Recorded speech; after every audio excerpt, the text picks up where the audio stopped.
आज़मीन हज का तहे दिल से मुबारकबाद पेश करता हूँ। बेशक आप उन चंद पाक रूहों के मालिक हैं जिन्होंने हज़रत इब्राहीम अलैहिस्सलाम की पुकार पर लब्बैक कहा है। उस हज की अदायगी का वक्त अनकरीब है। जैसे मैंने अभी देखा, बहुत से लोगों ने कुछ क्वेश्चन किए। एहराम का मसला है कि एहराम कहाँ बांधना चाहिए, क्योंकि पिछले 2 सालों में हज पूरी दुनिया में नहीं हुआ। जो एक वबा आई जिसे हम कोविड-19 के नाम से जाना करते हैं, तो इस साल जो हज हो रहा है वो कोविड के जो प्रोटोकॉल, जो उसके सिस्टम है, जो उसके पूरा फॉलो करते हुए ये हज किया जाएगा। जैसे कई लोगों ने, जैसे यहाँ काजी गुलजार हैं, उस समय मैं बॉम्बे में मौजूद था, जो उन्हें ट्रेनिंग की गई है वो उन छोटी से छोटी बातों को समझाया गया है कि हज के दौरान आपको क्या करना है, क्या नहीं करना है। क्योंकि हमारे हिंदुस्तान का जो नियम, जो कायदे, जो कानून है वो अलग है। सऊदी हुकूमत के कानून उनके अलग हैं। लिहाजा मैं आपसे गुजारिश करूँगा कि आप उस मुक़द्दस सरज़मीन में जा रहे हैं, जहाँ पे आप ऐसी कोई गुस्ताखी ना कर दें जिससे इस सूबे, इस देश के ऊपर कुछ बात आए।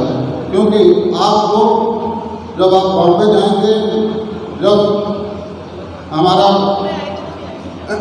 हाजियों की ट्रेनिंग, मतलब हाजियों की फ्लाइट का शेड्यूल आ जाएगा, क्योंकि शेड्यूल आ गया, डेट नहीं आएगी, उस समय भी आपको उन छोटी से छोटी बातों को समझाया जाएगा। क्योंकि हिंदुस्तान से इस बार 79,000 लोग हज में जा रहे हैं। वो और जब भी आप दौराने हज दुआ के लिए हाथ उठाएं, आप अपने सूबे हिंदुस्तान वतन के लिए खुसूसी तौर पर अमन, चैन, तरक्की, इस प्रदेश की खुशहाली के लिए आप ज़रूर दुआ करें। अल्लाह ताला आपका हज आसान फरमाए, आपको हज मबरूर अता फरमाए। आमीन। अस्सलाम वालेकुम। पिछले 2 साल आप जानते हैं पूरी दुनिया में एक वबा आई जिसे हम कोविड-19 के नाम से जाना करते हैं। ये साल जो हज का मौका मिला है, मैं तमाम आज़मीन हज को छत्तीसगढ़ राज्य हज कमेटी की जानिब से तहे दिल से मुबारकबाद पेश करता हूँ। और जो हज के अरकान, जो आज ट्रेनिंग का प्रोग्राम नागपुर में रखा गया है, बेशक जो हजरात हज में जाया करते हैं उन्हें उन अरकानों की मालूमात ज़रूर होती है। फिर भी एक माध्यम है कि जो छोटे से छोटे अरकान हैं जिसे हमें समझाया जाता है इस ट्रेनिंग के माध्यम से। जैसे आज टीकाकरण का प्रोग्राम है, ये इसलिए रखा जाता है, जो ट्रेनिंग होती है उसमें अरकानों को समझाया जाता है, क्योंकि हम उस पाक मुक़द्दस सरज़मीन में जाते हैं। उनके कानून, उनके उनके जो कानून और उनके जो बाकी जो सिस्टम होते हैं वो हमारे हिंदुस्तान से अलग होते हैं। जब भी हाजी हजरात दौराने दुआ के लिए हाथ उठाए, सूबे महाराष्ट्र के लिए अमन, चैन, खुशहाली, तरक्की के लिए ज़रूर दुआ करें। हमारे मुल्क के लिए, हिंदुस्तान के लिए अमन, चैन, खुशहाली, तरक्की के लिए ज़रूर दुआ करें। मैं ये जानना चाहता हूँ, 2 साल के बाद में आपको ये मौका मिला खिदमत करने का, वो जज्बा कैसा रहे? जो 2 साल बाद जो हज हो रहा है, छत्तीसगढ़ राज्य हज कमेटी हिंदुस्तान में मैंने बहुत जगह राब्ता कायम किया। हम एहराम के साथ साथ स्लीपर, बैग और जो हाजियों की छोटी से छोटी बुनियादी सुविधा जो चीज़ें होती हैं वो हम प्रदान करने की भरपूर कोशिश कर रहे हैं। अभी एम्बार्केशन पॉइंट जो है पहले नागपुर रहता था, अभी मुंबई कर दिए, उसमें क्या दिक्कतों का सामना करना पड़ेगा हाजियों को? ये जो है पिछले 2 साल जो हज नहीं हुए पूरी दुनिया के अंदर में एक वबा है जो कोविड-19 के नाम से हम जाना करते हैं। उसे देखते हुए पूरे हिंदुस्तान के अंदर में इस बार 10 इमार्केशन पॉइंट बनाए गए हैं। जो पुराने 21 इमार्केशन पॉइंट हुआ करते थे, जैसे छत्तीसगढ़ के लोग नागपुर से जाया करते थे, मध्य प्रदेश के लोग नागपुर से जाया करते थे, अब आने वाले समय में हम पूरी कोशिश करेंगे कि नागपुर इमार्केशन पॉइंट फिर बने, क्योंकि पूरे हिंदुस्तान के अंदर में उन चंद इमार्केशन पॉइंट बनाए गए हैं जिसमें बहुत से शहर जो हैं उसमें छूट चुके हैं। जो मेट्रो सिटी है, बड़ी बड़ी सिटियाँ, उनका भी इन 10 में नंबर नहीं आया है। वैसे भी जो छत्तीसगढ़ का जो हाजी है, जो हुज्जाज है, वो नागपुर से आ जाया करते थे, उनके लिए बहुत आसान थी। लेकिन अभी चूँकि वो नागपुर आएंगे तो नागपुर से फिर मुंबई जाएंगे, काफ़ी लंबा सफ़र हो जाएगा उनके लिए। ये सेंट्रल हज कमेटी के द्वारा, डिफेंस मिनिस्टर भारत सरकार के द्वारा ये कोविड प्रोटोकॉल को देखते हुए इमार्केशन पॉइंट बनाए गए। आने वाले समय में हम पूरी कोशिश करेंगे कि हम खुद छत्तीसगढ़ से हमारा एक इमार्केशन पॉइंट हो जिसे हम यहाँ जद्दा पहुँचा सकें। अगर इमार्केशन पॉइंट हमारा नहीं भी बनता है तो हम इसको भाविक होता है कि हम अपने हाजियों को छत्तीसगढ़ रायपुर की राजधानी से उन्हें बैठा के बॉम्बे लेके जाएं, वहाँ से फ़्लाइट चेंज हो जो जद्दा जाए। सर एक सवाल है कि ये जो हाजियों को जाने के लिए कोई सहूलत नहीं है, तो ट्रेन में कुछ बोगी ऐड करने की कोई एप्लीकेशन वगैरह या आप रिक्वेस्ट दे रहे हैं? सवाल मेरा था, मैं ये पूछना चाहता था कि मैंने छत्तीसगढ़ के लिए हमारे प्रदेश के यशस्वी मुख्यमंत्री, छत्तीसगढ़ के माटी के सपूत माननीय भूपेश बघेल जी से इस संबंध में मैंने रास्ता कायम किया। उनके द्वारा जो हमारे जोन बिलासपुर आया करता है वहाँ लेटर पहुँचाया गया है। मैं खुद जाके 15 तारीख को इस मामले में उनसे बात कर, अगर बोगी नहीं लगती तो कुछ ऐसे रिजर्वेशन हमें प्रदान करे जो VIP कोटे से होंगे। आज साहब कितने हुज्जाज जो है छत्तीसगढ़ से जा रहे हैं इस बार? छत्तीसगढ़ से 3 खादिमुल हुज्जाज जाएंगे, 3 खादिमुल हुज्जाज जाएंगे छत्तीसगढ़ से, 3 लोग जाएंगे। नहीं, पूरे हज करने के लिए कितने लोग जा रहे हैं? हज के लिए ये पहला मौका है छत्तीसगढ़ के लिए कि इस साल कुर्रा नहीं हुआ, जो जिसे हम लॉटरी कहते हैं। हमारे पास 431 आवेदन आए, उन आवेदनों को हमने स्वीकृत करा के लाया और इस साल जो 431 में 380 हाजी जो हैं वो हज में की यात्रा करेंगे। हाजी साहब, मेरा एक आखिरी सवाल है, आप किस तरह से हुज्जाज की खिदमत कर रहे हैं इस बार हमारे द्वारा छत्तीसगढ़ राज्य हज कमेटी की जानिब से हाजियों को एहराम के साथ साथ स्लीपर और जो छोटी से छोटी जो बुनियादी सहूलतों की चीज़ें हैं जो उनको काम आए, वो चीज़ें हम मुहैया कराने की पूरी कोशिश कर रहे हैं कि जब वो हाजी हजरात जब जाएं तो उन्हें बाहर कोई चीज़ें लेने की ज़रूरत ना पड़े। मैंने हिंदुस्तान में कई हज कमेटियों से पता करा, हो सकता है कि हम हिंदुस्तान की पहली हज कमेटी हो जो एहराम दे। एहराम भी दे रहे हैं? एहराम हमारे द्वारा एहराम दिया जा रहा है और साथ में पिट्ठू बैग दिया जा रहा है जिसके अंदर सफरी जानमाज, रियाल बैग, क्योंकि हज कमेटी के जो चेयरमैन होते हैं उन्हें शासन द्वारा इसलिए बैठाया जाता है कि उन हाजियों की खिदमत करने के लिए। इंशाअल्लाह मुझसे जो खिदमत हो सकती है वो खिदमत मैं ज़रूर कर रहा हूँ। जैसे ही बहुत से लोगों ने कहा कि रिजर्वेशन की बात आएंगी, क्योंकि आज की तारीख तक के सेंट्रल हज कमेटी के जानिब से कोई ऐसा डेट शेड्यूल नहीं आया है। इंशाअल्लाह 1-2 दिन में डेट शेड्यूल भी आ जाएगा। छत्तीसगढ़ के हाजियों को बॉम्बे के लिए मैं कोशिश ज़रूर कर रहा हूँ। ये कह नहीं सकता कि वो हो, मेरे तरफ से हमारे प्रदेश के मुखिया माननीय भूपेश बघेल जी की तरफ से भरपूर कोशिश की जाएंगी कि उन्हें ट्रेन के माध्यम से बॉम्बे ले जाया जाए।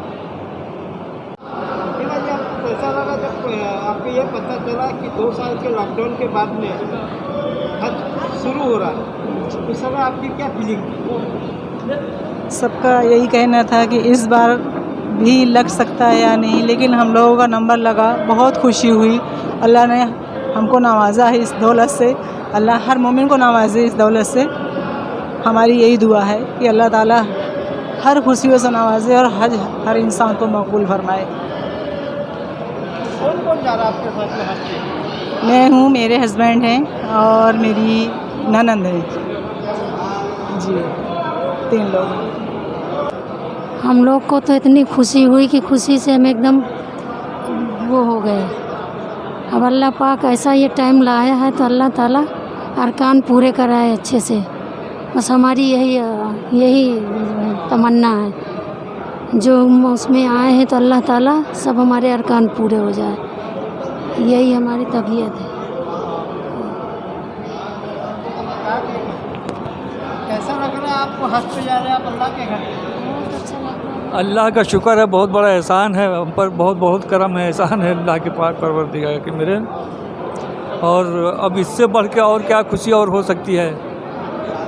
ज़िंदगी की सबसे बड़ी खुशी और सबसे बड़ा अहम जो है मेरे लिए तो यही है।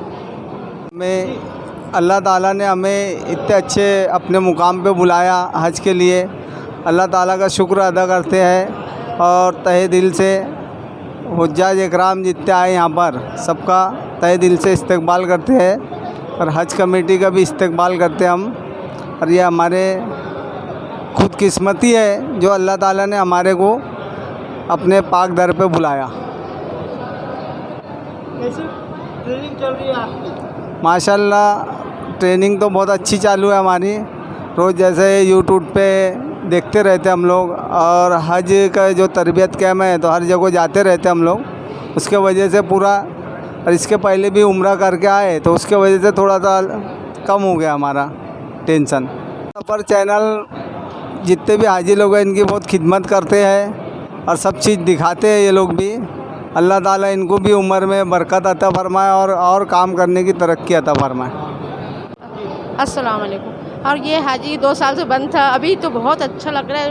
आज के लिए हाजी लोग तैयारी करे हैं सब जाने के लिए है और बहुत अच्छा लगा। 2 साल से लॉकडाउन था तो बहुत परेशानी गई सबको। ये लॉकडाउन जैसी और क्या परेशानी इतनी थी कि पूछो मत। अभी तो हाजी लोग बहुत सब सेवा कर रहे हैं के लिए तैयार है सब बच्चे, और बहुत अच्छा लग रहा है हाजी लोगों की तैयारी चालू हुई तो। अस्सलाम वालेकुम। मैं देखना हमको मुबारकबाद पेश करता हूँ। हम लोग हज कमेटी ऑफ इंडिया और महाराष्ट्र स्टेट हज कमेटी से जो सफ़र हज में होने वाली जो हाजियों को तकलीफ़ होती है उसके बारे में जो हमारी ट्रेनिंग होती है, मैं उसके बारे में आपसे बातचीत करूँगा। सबसे पहले हाजी जब अपना फार्म भरता है और फार्म भरने के बाद जब उनका नंबर लग जाता है तो सबसे ज़्यादा हाजियों को बेचैनी रहती है कि भैया मुझे क्या करना है, कैसा करना है, मुझे क्या ले जाना है, क्या नहीं ले जाना है, मुझसे कोई गलती तो नहीं होगी। तो वो हाजी ज़्यादातर जो पुराना जो गुज़िश्ता साल हज करके आता है उससे मालूमात लेता है, वो उस साल की मालूमात देते हैं कि भी इस साल वहाँ ऐसा ऐसा मामला था। मगर हर साल सऊदी हुकूमत में नए नए रूल्स आते हैं और वो रूल्स के तहत हम लोग कहा जाता है कि आप हुज्जाज इकराम को ये बात बताएं। आपने देखा 2 साल 2019 में हज हुआ, 20 और 21 में हज नहीं हुआ। उसकी वजह ये थी कि कोरोना जैसी बीमारी पूरी दुनिया में थी, उसके वजह से हम हज से महरूम रहे। और 2 साल में ये हुआ कि हुज्जाज इकराम का जो खर्च है वो 3 गुना बढ़ गया है।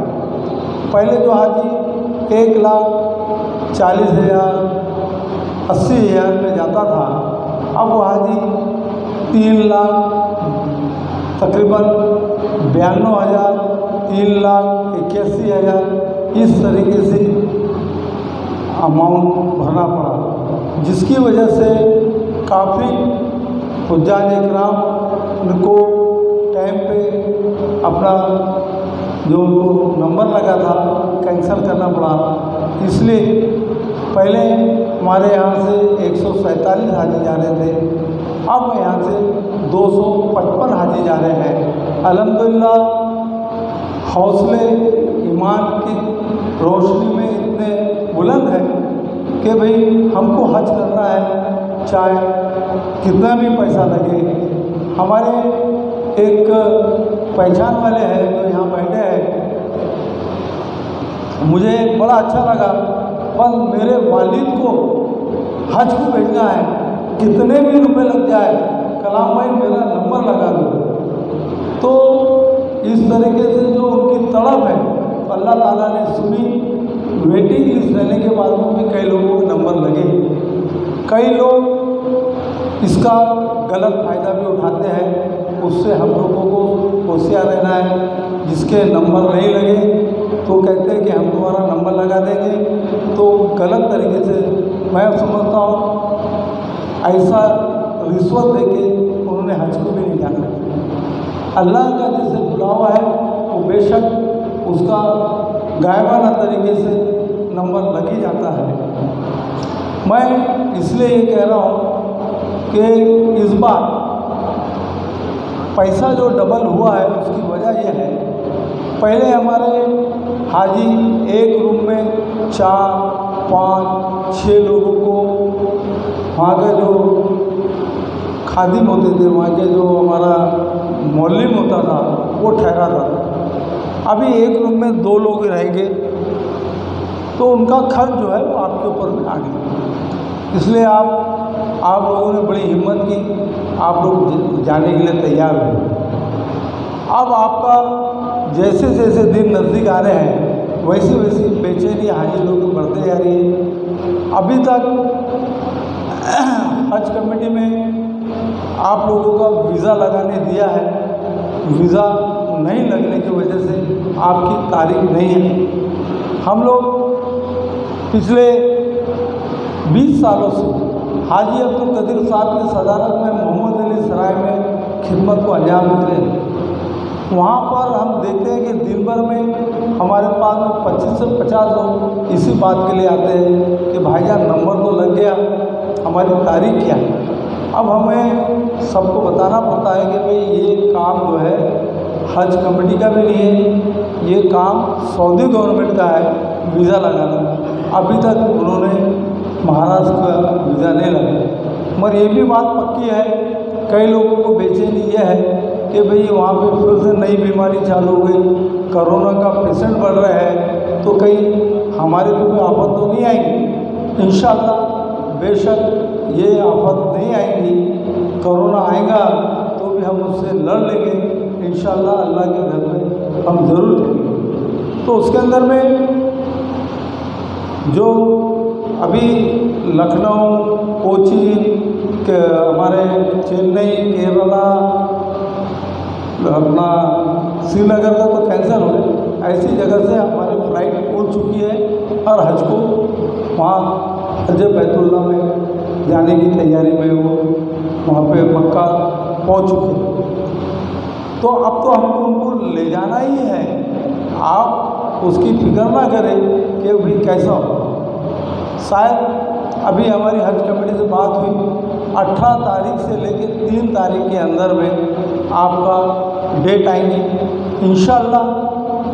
लोगों को, हमारे हाजियों को ये भी बेचैनी है कि भाई हमारे अब तो बम्बई से जाना है, तो बम्बई जाना है तो हमारे को रिजर्वेशन मिलेगा कि नहीं मिलेगा, क्या होगा। तो अभी हमारी कई लोगों से बातचीत हुई, हमारे चेयरमैन हाजी अब्दुल कदीर साहब से हमारी मीटिंग भी हुई कि भाई अगर ऐसा मौका हुआ तो हमने क्या करना चाहिए। हमारी तंजीम कमेटी ऐसे हालात में आपके साथ है। Government of India railway ministry से राब्ता कायम करके हम लोग स्पेशल बोगी लगाने की पूरी कोशिश करेंगे इंशाअल्लाह। हमें आप लोगों की दुआ से कामयाबी मिलेगी। सिर्फ आपकी तारीख आने दो, आप लोग जो जो तारीख आएंगी आप अपनी तारीखें रिजर्वेशन करा लेना, उसका हमको मालूमात देना कि हमारा इतना वेटिंग है, इतना वेटिंग है, ताकि हम गवर्नमेंट से बोल सके कि हमारे हाजियों का इतना वेटिंग है, इतना वेटिंग पॉसिबल नहीं है क्लियर होना, इसलिए स्पेशल बोगी लगाया है। दूसरी बात, मैं हज कमेटी ऑफ इंडिया की तरफ से डायरेक्शन आई है कि हाजी अपने साथ ज़्यादा लोगों को ना लाएं, क्योंकि अभी ऑल ओवर इंडिया में मुंबई इमिग्रेशन पॉइंट से सबसे ज़्यादा हाजी जा रहे हैं और हज हाउस है, अतराफ में भी कई वहाँ मुसाफिर खाने हैं, लॉज है, होटलें सारी फुल हो चुकी होगी। शायद हमको तकलीफ़ों का सामना करना पड़े। ज़रूरत है हम अपने 1 या 2 लोगों को ले जाएं, भले ही वापसी में हम अपने रिश्तेदारों को समझाएं कि भाई वापसी में आप पूरे कुनबे को लेके आना लेने के लिए, मगर जाते टाइम हमारे साथ 1 या 2 जने काम वाले लोग चलो, ताकि हाजी को भी तकलीफ़ ना हो, हमारे साथ में रहने वाले को भी तकलीफ़ ना हो। ये ज़्यादातर इस बार हज हाउस में होने वाला है, क्योंकि इंडिया के ख़ास तौर पर महाराष्ट्र से, औरंगाबाद से हाजी जाते थे, नागपुर से जाते थे, ये दोनों बंद हो चुके हैं। ये बंद हो जाने की वजह से हमारे जो जाने वाले की तादाद है ज़्यादा लोड बॉम्बे पे पहुँच रहेगा, इसलिए आप लोग एहतियात बरतें। इंशाअल्लाह हम आपके जो रिजर्वेशन के लिए स्पेशल बोगी लगाने का काम हमारी तंजीम और भी तंजीमें मिलकर हम लोग करने वाले हैं। इंशाअल्लाह वो ज़रूर होगा। अब ये देखना है कि आपको तारीख होती आती है। दूसरी एक बात, आप अभी जो हमको इंस्ट्रक्शन आई है, हाजी 48 घंटा पहले हज हाउस पहुंचना है। कितना घंटा पहले? 48 घंटा पहले, यानी 2 दिन पहले। आप ये नहीं समझे कि आपके अगर 20 तारीख है तो आप 19 तारीख को फ्लाइट से पहुंच जाए और आपका नंबर लग जाए। ये ख्याल में मत रहना, वरना आपको वहाँ से मायूस होकर वापस आना पड़ेगा। बड़ी मैं जवाबदारी से बोल रहा हूँ, जब 48 घंटा पहले आपको वहाँ बुलाया तो सबसे पहले आपका RT-PCR होगा, जब तक आपका रजिस्ट्रेशन भी नहीं होगा, और उसके बाद 4 घंटा आपको हज हाउस में सामने इंतज़ार करना पड़ेगा कि भाई मेरा जो RT-PCR का रिपोर्ट पॉजिटिव है या निगेटिव है। अल्लाह ना करे किसी का पॉजिटिव आ जाए, अगर पॉजिटिव आ गया तो मुश्किल है। निगेटिव आएगा 4 घंटा पहले आपको, उसके बाद फिर आपका रजिस्ट्रेशन होगा। उस टाइम में भी आपको कोविड-19 के वैक्सीन के सर्टिफिकेट साथ में ले जाना पड़ेगा, वो दोनों सर्टिफिकेट बताना पड़ेगा। आप ये ना समझे कि भाई हमने तो ले लिया, हमने तो लिखा दिए, मगर ये कागज़ आपको साथ में ले जाना बहुत ज़रूरी है। जब वहाँ देंगे तब वो आपका हज का रजिस्ट्रेशन करेगा, तब आपको टाइम देगा 12 घंटे 4 घंटे जो भी टाइम देगा, वो टाइम पे जाके आप अपना पासपोर्ट लेंगे। उसके बाद हज कमेटी ऑफ इंडिया से बस जाएंगी, वो बस आपको एयरपोर्ट 4 से 6 घंटे पहले एयरपोर्ट ले आके छोड़ देंगे। और आपको मास्क लगाना ज़रूरी है।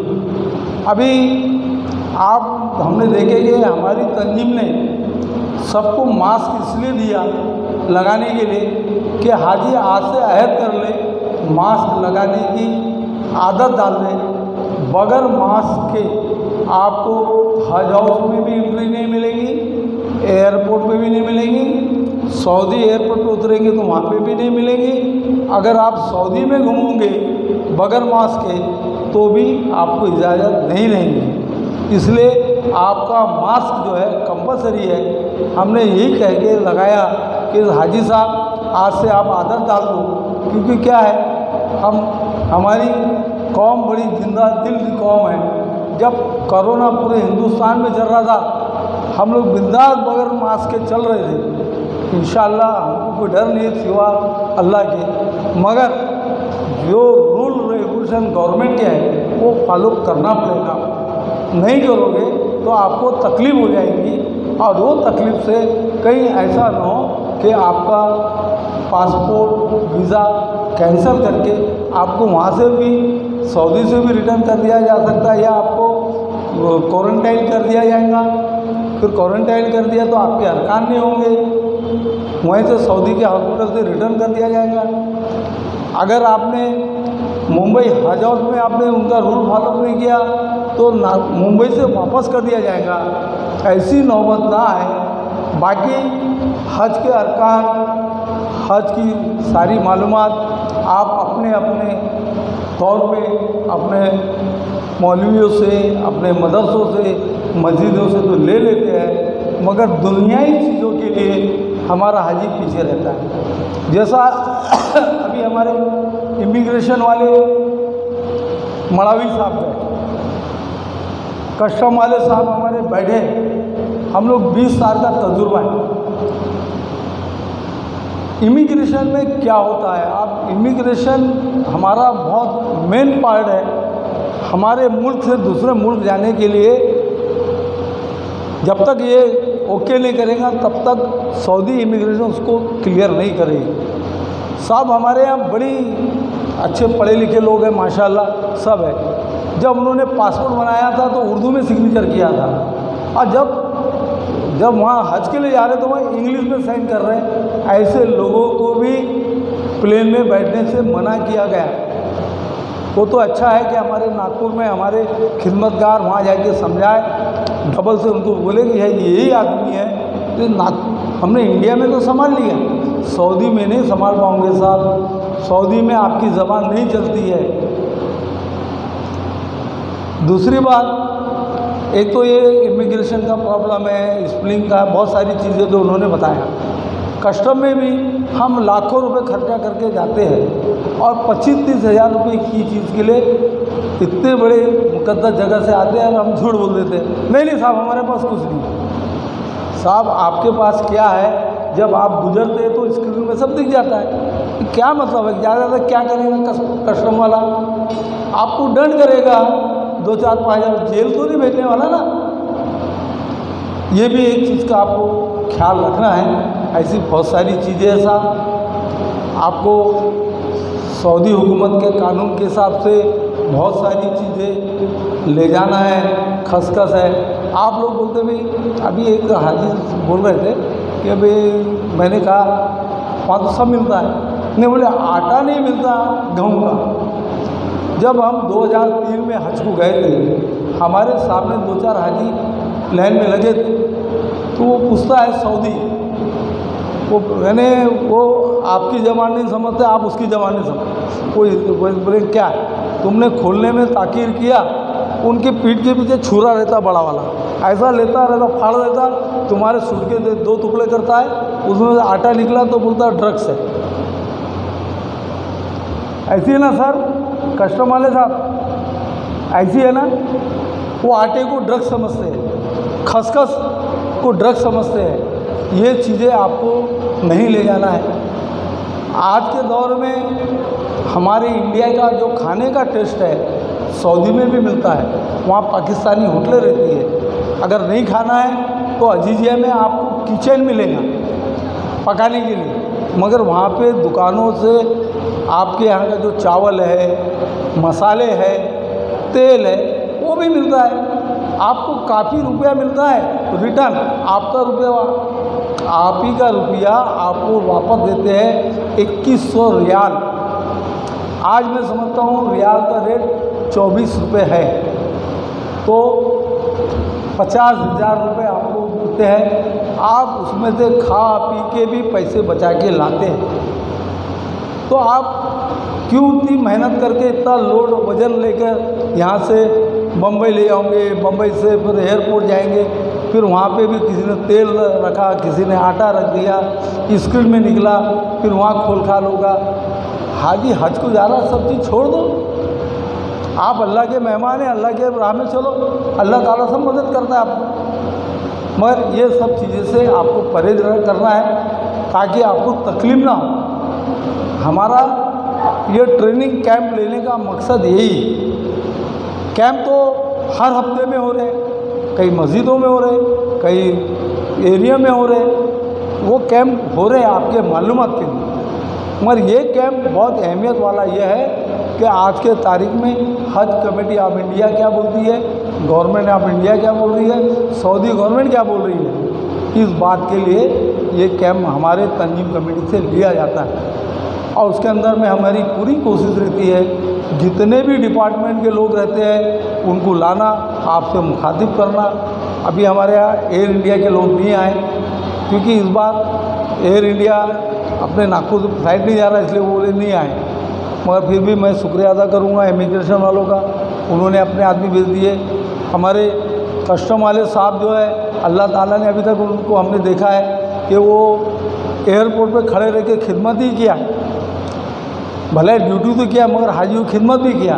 अल्लाह ने उनकी लब्बैक सुन लिया, इस साल वो हज को भी जा रहे हैं।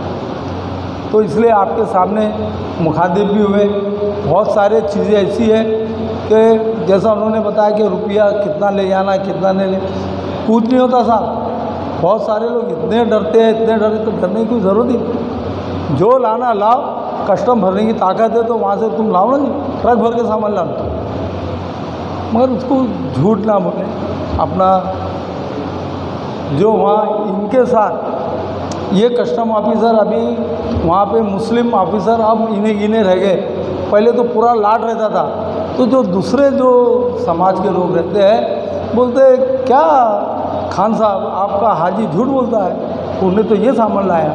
तो वहाँ हमको नीचे देखना पड़ा, हम लोग भी वहाँ खड़े रहते हैं। ये लोग की कोशिश करते हैं कि भाई हमारा हाजी आगे निकल जाए, निकल जाए, निकल जाए। वहाँ ग्रीन चैनल, रेड चैनल में फंस गया तो ग्रीन चैनल से निकालने की कोशिश करते किया इन लोगों ने, मगर कई लोगों को मदद भी किया, मगर हम ये नौबत ही नहीं लाए। हम अपने जो गवर्नमेंट ऑफ इंडिया के कानून है उसके हिसाब से चले। इंशाअल्लाह आपका हज का सफ़र कामयाब होगा और तंजीम कमेटी से जो भी खिदमत होगी हम लोग आपको बम्बई पहुंचाने तक पूरी खिदमत करेंगे। अस्सलाम वालेकुम। अल्लाह का शुक्र है, उसका करम है कि उसने अपने फजल करम से हमें ये सआदत हासिल फरमाई और बड़ा अच्छा लग रहा है और बहुत ही अच्छा महसूस कर रहे हैं हम लोग। क्या तैयार है कि अपने हज के लिए? हज के लिए हमारी तो सारी तैयारियाँ हो रही है। अभी इंजेक्शन वगैरह एक दो चीज़ें जो बची है, यहाँ से बैग वगैरह मिलने वाले हैं और सारी चीज़ें टिकट्स वगैरह सारी चीज़ें शुरू है उसका इंतज़ाम। जैसे ही तारीख़ात वगैरह मिल जाती है हमको कि बॉम्बे से कब फ़्लाइट है, उसके बाद ही जो है टिकट वगैरह बनाई जाएगी। बॉम्बे से फ्लाइट का एक सवाल आ गया जी, अच्छा नहीं होता कि नागपुर से फ्लाइट? बहुत अच्छा होता, नागपुर से होता। क्या तकलीफें आएंगी आपको? अब यहाँ से तकलीफ़ें बोलो तो हमको एक दो दिन पहले निकलना पड़ेगा और 24 घंटे का 12 घंटे का सफ़र ट्रेन से करना पड़ेगा। फिर सामान वगैरह रहेगा उसकी परेशानी, फिर वहाँ जाओ, वहाँ क्या होता है क्या नहीं। यहाँ से ऐसा है कि भंडारे से हम लोग हैं, भंडारे से नागपुर आने में कोई टेंशन नहीं है, 1 घंटे में हमारा सफ़र होता है, हो जाता है। भंडारा नागपुर घर जैसा? हाँ जी। रिश्तेदारों का क्या कहना है आपको जब आपको ये पता चला कि आपका नंबर बन गया? बड़े खुश हुए रिश्तेदार सब, हमारे लिए दुआ कर रहे हैं और हमारे लिए दुआ की दरख्वास्त भी कर रहे हैं और दावतें भी हो रही हैं माशाल्लाह। बहुत अच्छा महसूस कर रहे हैं वो लोग। क्या फीलिंग थी उस समय जिस समय आपको ये पता चला, जो दिल की कैफियत थी कि आपका नंबर जो है ताज़ार मदीना सल्लल्लाहु अलैहि वसल्लम के दर में आपको बुलाया गया? हाँ जी, हम लोग उस वक्त मस्जिद में ही थे, एतिकाफ़ पे बैठे थे, तो हमारे मैसेज आया मगरिब असर के बाद, तो बड़ा खुश हुए हम लोग, अल्लाह की बारगाह में शुक्राना अदा किए और बहुत अच्छा सुरूर महसूस किए। यानी अल्लाह के रसूल और अल्लाह तबारक व तआला करम के वो हमें अपने दरबार में बुला रहे हैं, तो इसलिए हम बड़े खुश हुए उसको। कितने लोग जा रहे हैं साथ आपके? हमारे भंडारे से तो करीबन 10-12 लोग हैं और प्राइवेट से भी कुछ लोग होंगे, उसकी मालूमात हमें नहीं है, लेकिन कमेटी से 10-12 लोग भंडारे से हैं।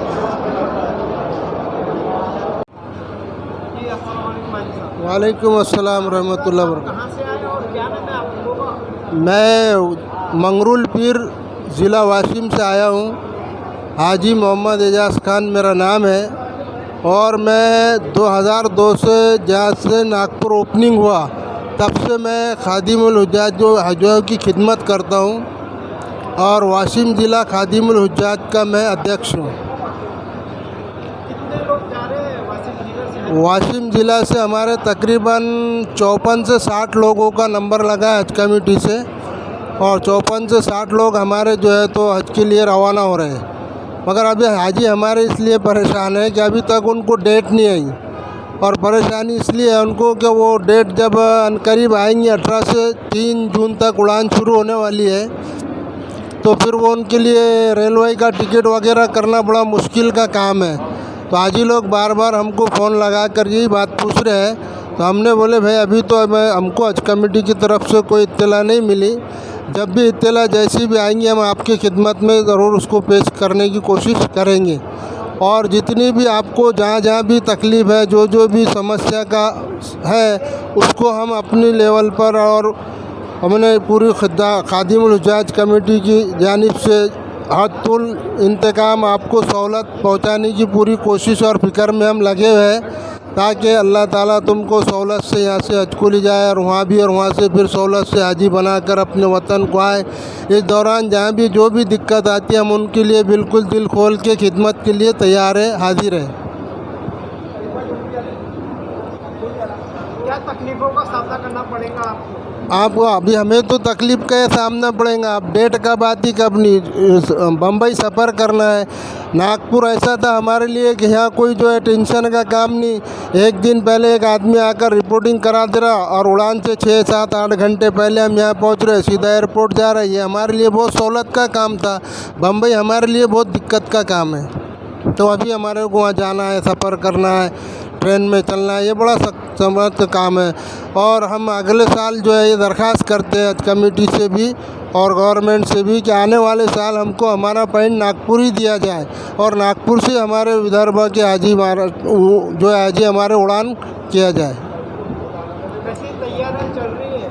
तैयारी अभी हमारे हाजों की सब तरबियत के कैम्प अटेंड कर रहे हैं, तालीम सीख रहे हैं, हज उम्रा कैसा करना है, उसके अरकान सुन्नत क्या है, वाजिब क्या है, नफिल क्या है, और जो जानकारी उनको आ रही है उस पर सारे अमल करते हमारे हाजी चल रहे हैं। और माशाल्लाह तैयारी में कोई कमी पेशी नहीं है। जैसी जैसी हज कमेटी की गाइडलाइंस आ रही है उसको पूरा फॉलो करते हमारे हाजी तैयारी कर रहे हैं। बहुत अच्छा, बहुत सुकून मिला। 3 साल से हम लोग कोशिश कर रहे थे जाने की, लेकिन हो नहीं पा रहा था। 20 साल हो रहा है। अल्लाह का लाख लाख शुक्र है। हमारी पूरी फैमिली है, मेरे शौहर है, 2 बेटियां हैं, हम लोग सब जा रहे हैं। अच्छा, पूरा फैमिली जा रहे हैं? हाँ, पूरे फैमिली का नंबर रखे हैं, प्राइवेट से जा रहे हैं? प्राइवेट से जा रहे हैं। अच्छा, कहाँ रहते हैं आप? महल पे, महल नागपुर। हाँ। अच्छा,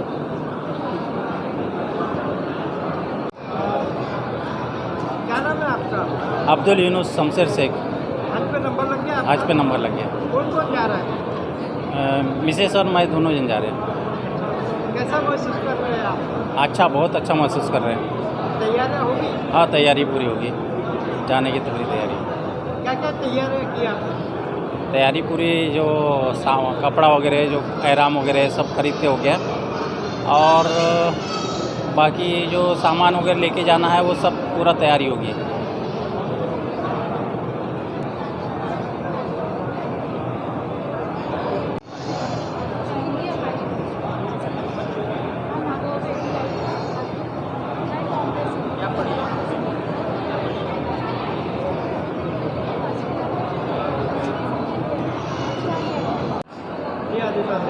वालेकुम अस्सलाम। कहाँ रहते हैं आप? क्या नाम है? जी, मेरा नाम मोहम्मद इरफान है।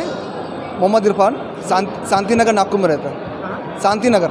हज पे जा रहे हैं? हज पे जा रहे हैं। अच्छा, कौन कौन जा रहा है? मैं और मेरी अहलिया है। कब से नंबर लगाए थे आपने? हम तो 2016 से कंटिन्यू फॉर्म भर रहे थे। एक बार नंबर लगा था तो कोविड के चक्कर में कैंसिल हो गया था, इस बार नंबर लगाए। कैसा फीलिंग हुई जब आपको ये पता चला कि आपका नंबर लग गया हज के लिए? माशाल्लाह अच्छी फीलिंग हुई, एकदम जज्बात, रौनक आ गई चेहरे पे, बुलावा आया कर। क्या क्या तैयारी कर रहे हैं आप? तैयार है, जो है सामान की तैयारी कर रहे हैं, एहराम वगैरह कैसे पहनते हैं, क्या पहनते हैं, उसकी तैयारी कर रहे हैं। हज के अरकान सीख रहे हैं, उम्रा कैसा करते हैं, हज कैसे करते हैं, वो सब सीख रहे हैं। कैसा ये ट्रेनिंग जो हो रही है इसके बारे ये ट्रेनिंग बहुत अच्छी माशाल्लाह, जो इकबाल भाई बेरा साहब ने समझाया हमको मॉडल के साथ में, तो ध्यान में बैठ गया पूरा।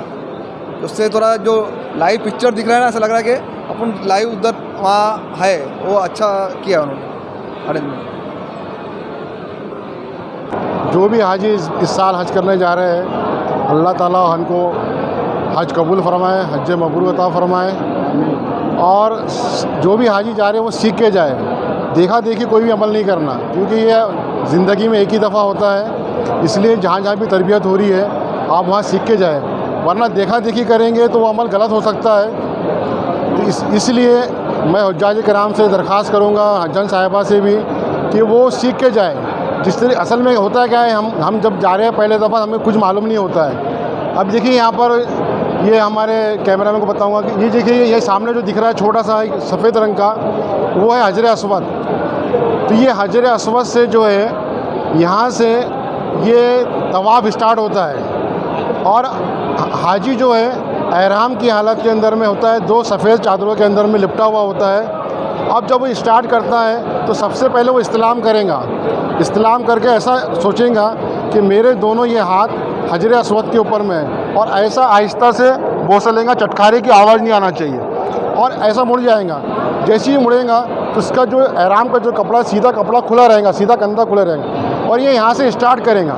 जैसे ही स्टार्ट करेगा तो ये हजर अस्वद से स्टार्ट होगा। स्टार्ट होने के बाद में ये चक्कर लगाएगा, पूरा चक्कर लगाने के बाद में ये हजर अस्वद से जो स्टार्ट हुआ ये हमारा तवाफ, तो हजर अस्वद पे ही आके ख़त्म होगा। ये एक ऐसा 7 फेरे लगाने के बाद में हमारा एक तवाफ मुकम्मिल होगा।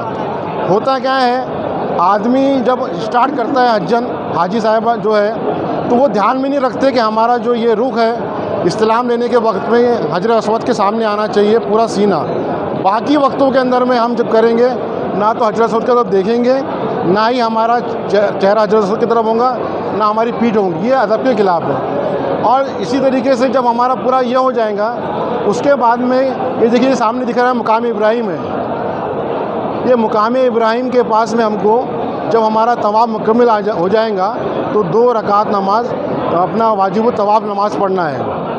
तो होता क्या है कि ये अब रश का ज़माना होता है, हम कहीं पर भी वाजिब तवाफ नमाज अदा कर सकते हैं। ये 7 चक्कर के बाद में हमको करना है। दूसरी बात ये देखिए यहाँ सफ़ा ये लिखा है सफ़ा, कोई सफ़ा, तो ये यहाँ पर सही होती है, यानी ये तवाफ़ होने के बाद में हम सही करेंगे। और आखिर में देखिए वहाँ पर मरवा है, तो ये देखिए मरवा है। तो हमने ये स्टार्ट किए सफ़ा से मरवा, तो ये 1 चक्कर हो गया। मगर तवाफ़ में ऐसा नहीं होता। तवाफ़ में क्या होता है, हजर अस्वद से हमने स्टार्ट करे तो हजर अस्वद पे आके ही हमारा 1 चक्कर ख़त्म होगा। यहाँ ऐसा नहीं है, अपने सफ़ा से चालू करेंगे, मरवा पे ख़त्म करेंगे, तो ये क्या होगा, एक फेरा हो गया। ऐसी मरवा से जब जाएंगे तो किधर जाएंगे, सफ़ा पे, दूसरा फेरा हो गया। आखिर में आके मरवा पे ये फेरा ख़त्म हो जाएगा। 7 फेरे का एक सही होंगे, है ना। ये चीज़ का ख़ास ख्याल रखना है हमारे को, और हमको ये चीज़ सीख के जाना है। कोई भी डाउट होता है जानकार आदमी से आप मालूम कीजिए, वरना देखा देखी अमल करने से आपको नुकसान हो सकता है, दम देना पड़ेगा। और हाजी को दम देना इतना आसान नहीं होता है। तो तकरीबन एक दम की कीमत आज समझ लो 15 से 20 हज़ार रुपये। तो मैं हाजी साहिबान से गुजारिश करूँगा कि वो हज सीख के जाए। हमारे जो उर्दू सफ़र के जो हमारे चीफ़ एडिटर है समीर साहब, वो पूरी कोशिश कर रहे हैं हाजियों के लिए कि वो हाजियों को सही तरीके से तरबियत मिले, और सही तरीके से अल्लाह ताला से दुआ कीजिए उनके उर्दू सफ़र चैनल के लिए भी, कि वो पूरी हाजियों के लिए कोशिश मेहनत कर रहे हैं कि हाजियों का एक अमल सही हो और सही हाजी सीख के जाए। तो उनके लिए भी दुआ कीजिए, हम सब के लिए दुआ कीजिए, पूरे हमारे हिंदुस्तान मुल्क के लिए दुआ कीजिए कि यह अमन शांति कायम रहे, भाईचारा कायम हो और अच्छे तरीके से हो। सफ़ेद कलर का इसको कहते हैं हजर अस्वद। ये यहीं से तवाफ़ जो है स्टार्ट होता है। उसके बाद में दरवाज़े और हजर अस्वद के बीच में देखिए मुल्तज़म लिखा हुआ है। मुल्तज़म वो जगह है जहाँ पर हाजी की दुआ कबूल होती है, और ऐसा चिमटा जाता है, चिमटने को कहते हैं। वहाँ चिमट के जो है हाजी दुआ करता है, उसको कहते हैं मुल्तज़म। उसके बाद में जो दरवाज़ा दिख रहा है वो बाब काबा है। बाब काबा का हमारे कैमरामैन दिखा रहे, देखिए बाब काबा है वो, ठीक है। और ये सामने जो सुनहरी जाली दिख रही है इसको कहते हैं मुकाम इब्राहिम। यहाँ पर इसकी फजीलत के अंदर में ये आती है कि जब हज़रत इब्राहिम अलैहिस्सलाम जब तामीर कर रहे थे बैतुल्लाह को, तो अल्लाह ने इसको ये पत्थर के अंदर सिफत रखा था, जितनी ज़रूरत होती थी वो पत्थर ऊपर चले जाता था। तो उसके अंदर में निशानात कदम है हज़रत इब्राहिम अलैहिस्सलाम को। थोड़ा पूरा दिखाइए इसको पूरा।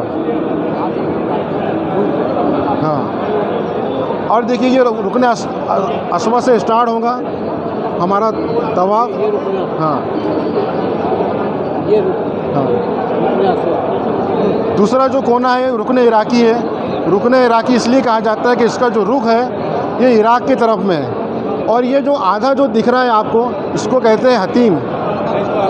दिखाइए उनको अच्छे से, ये हतीम है। असल में ये था कि ये भी काबे का ही एक हिस्सा था।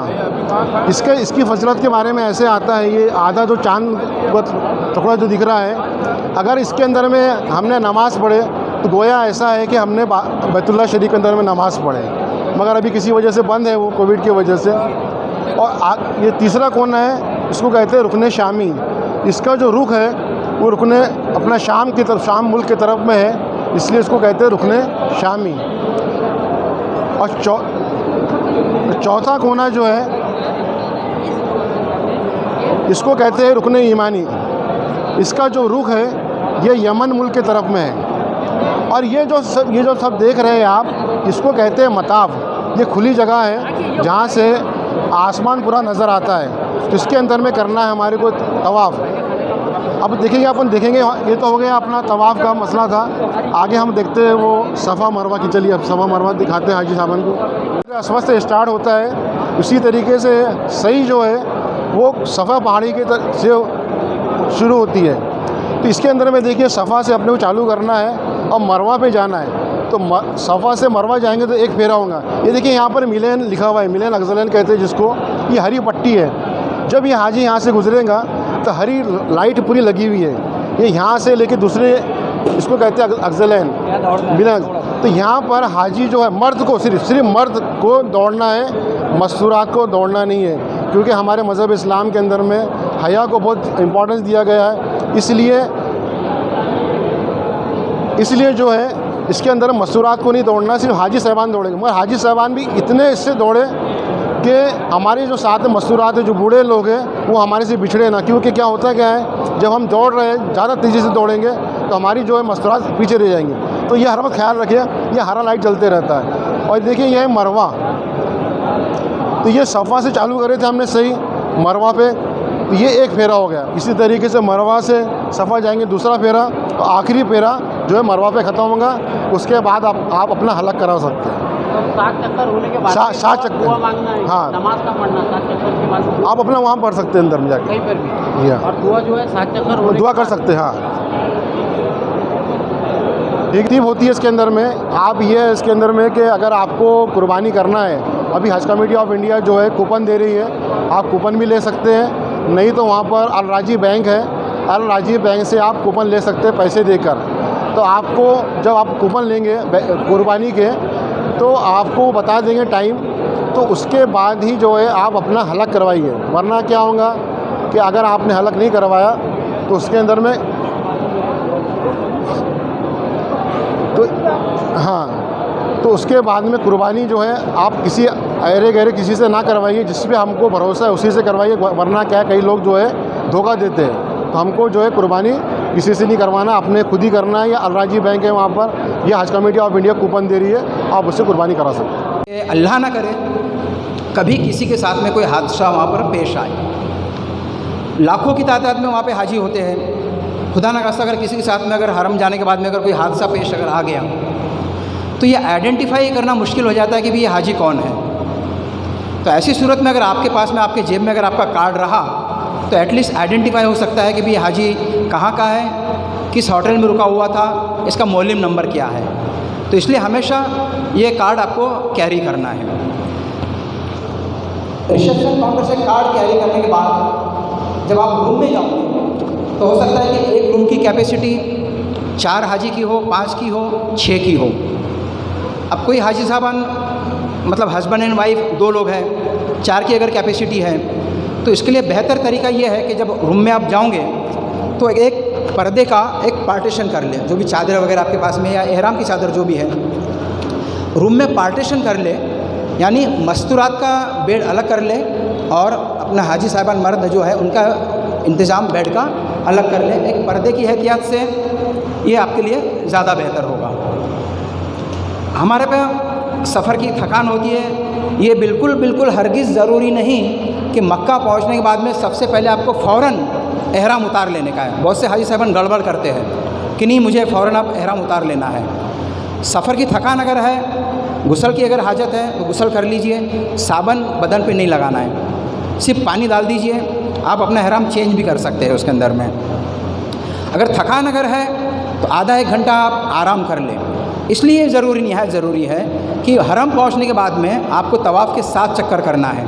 आप पहुंचोगे गालिबन तब तक का अच्छा खासा रश हो गया होगा, तकरीबन 1 से सवा घंटा हो सकता है कि आपको तवाफ़ करना पड़े। नज़दीक से शायद चांस नहीं मिले, दूर से करना पड़े, हो सकता है वहाँ चांस ना मिले, ऊपर जाके करना पड़े। तो तकरीबन तवाफ़ के अंदर में मैं समझता हूँ कि अगर आप दूर से अगर तवाफ़ करते हो तो 3 साढ़े 3 4 किलोमीटर का आपका एक फ़ासला आपको तय करना है, और हमको इसकी हैबिट नहीं होती। तो इसलिए मैं आपसे मुद्दबाना गुजारिश करता हूँ कि अभी आपको वक्त है, अभी से ही फजर की नमाज़ के बाद में चलने की प्रैक्टिस शुरू करें, क्योंकि वहाँ आपको चलना ही चलना है, वहाँ चलने का काम ज़्यादा है, चाहे वो तवाफ़ हो चाहे सफ़ा मरवा हो। इसलिए प्रैक्टिस करना शुरू कर दें अभी से। तो मैं ये कह रहा था कि जब आप बिल्डिंग से जब यहाँ पर हरम आना है आपको, तो हरम आने के बाद में किसी एक गेट से आप दाखिल हो जा रहे हैं, बाबे उमरा से आप बाहर निकल गए, अगर मिसप्लेस आपको समझो कोई मसला आ रहा है आपको रूम वगैरह का, तो आप मौलवी के आदमी को बता दीजिए। आराम करने के बाद जब आप फ्री हो जाते हैं, फ्रेश हो जाते हैं, उसके बाद अब आपको आना है अरकान करने के लिए। ये तमाम दौरान आपका लब्बैक चालू होना चाहिए, क्योंकि आप हालत एहराम में हो, और हालत एहराम में मुहरिम का सबसे अच्छा अगर वजीफ़ा हो तो लब्बैक है। हरम के अंदर में जब आपको दाखिल होना है, मस्जिद के अंदर में जब आपको दाखिल होना है, तो उसके लिए सबसे पहले क्या करना है, आपका सीधा पैर है वो अंदर रखें। अंदर रखने के बाद अब आपको मस्जिद में दाखिल होने की दुआ अल्लाहु मफ्तली अब्वाब रहमती का ये पढ़ना है। ये पढ़ने के बाद अब आपको एतिकाफ़ की नीयत याद से कर लेना, इसलिए कि बग़ैर एतिकाफ़ की नीयत किए, चाहे मक्का की मस्जिद हो चाहे हमारे यहाँ की मकामी मस्जिद हो, बग़ैर एतिकाफ़ की नीयत किए आप मस्जिद में सोना खाना पीना इसकी मुमानियत है, शरन मुमानियत है। तो अगर आप मस्जिद में दाखिल होने के बाद एतिकाफ़ की नीयत करते हैं तो जाहिर है कि तमाम अरकान जब आप करोगे, मसलन आपने तवाफ़ कर लिया, वाजिब तवाफ़ की नमाज़ आपकी अदा हो गई मकाम इब्राहिम पे, उसके बाद में आप जमजम पियोगे, जमजम अंदर में पीना है, तो इसलिए बेहतर यही है कि खजूर भी खाना है अगर आपको कुछ खाना है तो इसलिए बेहतर ये है कि आप एतिकाफ़ की नीयत पहले कर लें। उसके बाद हो सकता है कि आप किसी भी गेट से दाखिल हो जाते हैं, लेकिन जब फर्स्ट टाइम आप जा रहे हो तो उसमें अफजल ये है, बेहतर ये है कि आप किस गेट से दाखिल होंगे, कोई बता सकता है आप फर्स्ट टाइम? बोलिए, कोई झिझक नहीं, बोलिए। बाबू सलाम, कौन से गेट से दाखिल होना है? बाबू सलाम से फर्स्ट टाइम जब आप दाखिल होते हैं, बाबू सलाम से दाखिल होना ये अफजल है, कंपलसरी नहीं है कि आपको इसी गेट से दाखिल होना है, अफजल है ये। अब हरम का इतनी बड़ी जगह है, इतने सारे गेट हैं, अब आप कैसे आइडेंटिफाइड करोगे, कैसा पता करोगे कि इतने 100 गेट के अंदर में बाबे सलाम कहाँ पर है, कैसा पता करोगे आप? अगर आपको मुश्किल है पता करना, ज़ईफ़ लोग कोई है तो कोई बात नहीं, आप अपने होटल से हरम पहुंचने के बाद में जो भी गेट पहला आपको नज़र आ रहा है उस गेट से दाखिल हो जाइए, हो सकते हैं। 12 ये भी होता है कि बाबू सलाम अगर आप पहुंच गए तो बाबू सलाम का गेट बंद भी होता है, कई बार मेंटेनेंस के लिए, कई बार बहुत ज़्यादा रश हो जाता है, क्योंकि हर कोई चाहता है कि मैं फ़र्स्ट टाइम बाबू सलाम से ही दाखिल हो जाऊँ, तो उसकी वहाँ की हुकूमत ये करती है कि वो बाबू सलाम गेट कुछ देर के लिए बंद कर देती है, ये भी हो सकता है। तो ऐसे में घबराने की ज़रूरत नहीं है, साइड में जो भी गेट आपको मिल रहा है उस गेट से आप दाखिल हो जाए। तो बाबू सलाम कहाँ पर है? सफ़ा मरवा के बीच में। वहाँ जाने के बाद में किसी से भी पूछ लीजिए कि भाई सफ़ा मरवा कहाँ है, सफ़ा मरवा पहुँच जाइए, सफ़ा मरवा के ऐन बीच में बाबू सलाम है, गेट नंबर 24। ये बाबू सलाम के हर गेट के ऊपर में वहाँ पे अरबी में लिखा हुआ होता है इंग्लिश में लिखा हुआ होता है और गेट नंबर भी लिखा हुआ होता है। तो बाबू सलाम से अगर आप दाखिल होते हो तो आपको सफ़ा मरवा क्रॉस करने के बाद में आपको मताफ तक पहुंचना है। ठीक है ना, ये बात जहन में आ गई आपके। लेकिन अगर किसी को लगता है कि भाई बाबू सलाम ढूंढने में मुझे मुश्किल पेश आ रही है, एयरपोर्ट पहुंचने के बाद में तमाम वजह कुछ मरहलों से गुजरना है। एयरपोर्ट में दाखिल होने के बाद आपको लगेज का आपका करना है, इमिग्रेशन करना है और कुछ फॉर्मेलिटीज़ होती है, तमाम फॉर्मेलिटीज़ आपको पूरी करनी है। जब नागपुर से रह जाते थे तो हम तमाम खिदमत करने वाले हजरात वहाँ एयरपोर्ट पे रहते थे। इंशाल्लाह मुंबई एयरपोर्ट में भी रहेंगे, लेकिन वहाँ खिदमत करने वालों की तादाद थोड़ी सी कम होती है क्योंकि इतने ज़्यादा लोगों को वहाँ अलाउ नहीं करते। तो बेहतर ये है कि जब एयरपोर्ट में आप मुंबई एयरपोर्ट में जब दाखिल होंगे तो मुंबई एयरपोर्ट में या कोई भी एयरपोर्ट में दाखिल होने के बाद आपकी क्या क्या फॉर्मेलिटीज़ होती है, किन किन मरहलों से आपको गुजरना है, क्या क्या काम करना है, ये तमाम बातें बताने के लिए हमारे एयरपोर्ट अथॉरिटी के इमिग्रेशन डिपार्टमेंट के मडावी साहब, इनको भी हमने यहाँ मदऊ किया है। इंशाल्लाह वो आपको तमाम बातें मुख्तसर में यहाँ बताएंगे कि एयरपोर्ट में दाखिल होने के बाद में किन किन फॉर्मेलिटीज़ से आपको गुजरना है, क्या क्या काम आपको करना है। पहले ये समाप्त करवा लीजिए, उसके बाद में इंशाल्लाह आगे का सेशन हम और शुरू। आपसे कुछ हिदायतें शेयर करना चाहूँगा। काफ़ी हाजी साहबान पहले भी गए होंगे और कुछ ऐसे होंगे जो पहली मर्तबा जा रहे होंगे। जब आप विदेश जाने की प्रक्रिया पूरी करते हैं, आपके पास पासपोर्ट, वीज़ा, ये बाहर जाने के लिए महत्वपूर्ण दस्तावेज़ है। पासपोर्ट अथॉरिटी आपको यहाँ की पूरी जानकारी लेते हुए आपको पासपोर्ट इशू करता है, और जब आपके पास पासपोर्ट होता है उसमें बहुत सारी वेरिफिकेशन से होकर, स्क्रूटनी होकर आपको पासपोर्ट इशू किया जाता है। मेन इशू आता है वीज़ा के ऊपर। सभी हाजी साहबान जब वीज़ा इशू होता है तो इस बात पे गौर करें कि जो पासपोर्ट पे आपका नाम लिखा है सेम टू सेम, ए से लेकर जेड तक आपका नाम वही तरह का होना चाहिए। जो जन्म तारीख, आपका डेट ऑफ बर्थ पासपोर्ट में मेंशन है, वही आप कंफर्म कर लें कि क्या वही आपके वीज़ा पेपर पे इशू है। क्या होता है कि वीज़ा इशू करते समय बहुत सारे जब अभी अपने महाराष्ट्र से लगभग 8 से 10 हज़ार साहिबान जा रहे हैं, और उस समय क्या 1-2 अंक का भी हेर फेर होने से वहाँ इमिग्रेशन आपको अलाउ नहीं करेगा।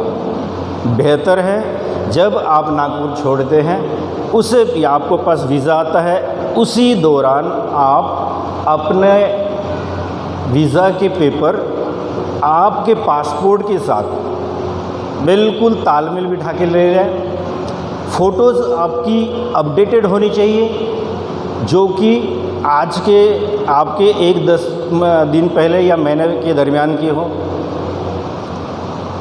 वीज़ा जो पेपर आपके हाथ में आते हैं उसमें ये ज़रूर देखें कि उसके ऊपर कहीं गलती से वीज़ा एक्सपायरी डेट आगे की पीछे और पीछे की आगे तो ना हुआ, क्योंकि सिस्टम है, प्रिंटिंग मिस्टेक हो सकती है।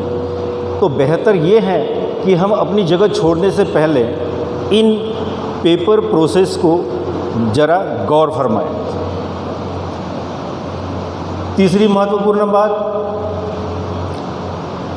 जो भी हाजी साहबान अपने डॉक्यूमेंट कैरी करता है, कोशिश ये करें कि आप अपने डॉक्यूमेंट खुद ही रखें। मसलन पासपोर्ट, वीज़ा, बोर्डिंग पास, आपका कंफर्म आने और जाने का टिकट, ये अपने आप के पास होना चाहिए, क्योंकि वहाँ पे बहुत सारा रश रहेगा। जब आप इमिग्रेशन काउंटर पे आएंगे तो आपका परिवार भी आपके साथ में रहेगा। तो काउंटर में आने के बाद आपको एक प्रोसेस से गुजरना पड़ेगा ताकि भीड़ ना लगे, मतलब एक लाइन से खड़ा होना। तो आपके पास पेपर रहने से तो एक दूसरे को पूछने की ज़रूरत नहीं पड़ेगी। और जब आपका इमिग्रेशन क्लियर हो जाता है तो आप अपने वेटिंग एरिया में जाकर आप अपने जो भी रिश्तेदार आपके साथ में हैं आप उसका इंतज़ार कर सकते हैं। बराए मेहरबानी कोई भी साहिबान काउंटर के, जैसे इमिग्रेशन क्लियरेंस हो गया तो काउंटर के पीछे जाके खड़े होते थे, ऐसे ना करें। उससे क्या होता है कि जो काम करने वाला होता है और सामने कैमरा लगा होता है तो वो पीछे वाली पिक्चर कैप्चर होती है तो वो ध्यान उसका बढ़ जाता है। तो बेहतर है आप सामने से क्लियर हो जाइए और उसके बाद आप बगल वाले गेट से आगे निकल जाइए और आगे आप उनका इंतज़ार कर सकते हैं। और जहाँ तक आपका इमिग्रेशन क्लियरेंस का मसला है, bureau of immigration Nagpur coordinate कर रहा है ब्यूरो ऑफ इमिग्रेशन मुंबई से, वर्चुअली भी कांटेक्ट में रहेंगे।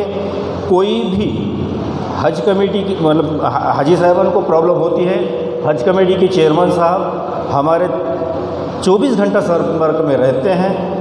वीज़ा में थोड़ी छोटी मोटी गड़बड़ होने से भी वो समय से पहले हम उसको दुरुस्त कर सकते हैं, पर ऐन वक्त पर उसमें अगर कुछ चेंजेस करने हैं तो ये मुमकिन नहीं होता है, क्योंकि सिस्टम अपने हिसाब से काम करता है, कंप्यूटर सिस्टम है, वेरिफिकेशन है।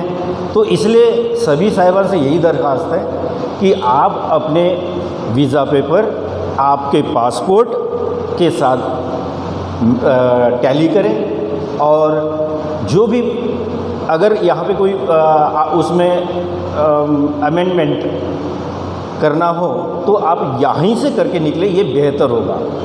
और सभी साहिबान से आपके हज की बहुत बहुत मुबारक। धन्यवाद। जी साहिबान